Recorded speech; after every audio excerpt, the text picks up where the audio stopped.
বন্ধুরা, আজকে আমি তোমাদেরকে একটা মাটির থালা বানিয়ে দেখাবো। তো মাটির থালাটা বানানোর আগে একটা কথা বলে রাখি, তোমরা পুরো ভিডিওটা দেখো, আশা করি তোমাদের ভিডিওটা ভালো লাগবে।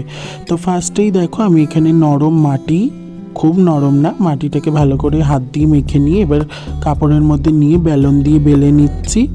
এবার মাটি থেকে একটা পাতলা প্লেট কেটে নেব। তো আমি একটা থালার মাপ করে একটা কাগজ কেটে নিয়ে সেটার মাপ করে একটা প্লেট কেটে নিলাম মাটির। এবার এটাকে জল দিয়ে পালিশ করে এর ওপরে কাদার রিং দিয়ে ব্যারিকেড করে থালার সাইডটা করে নিলাম। এবার সমুদ্রের ঢেউয়ের মতো ঢেউগুলো করে দিলেই থালা তৈরি।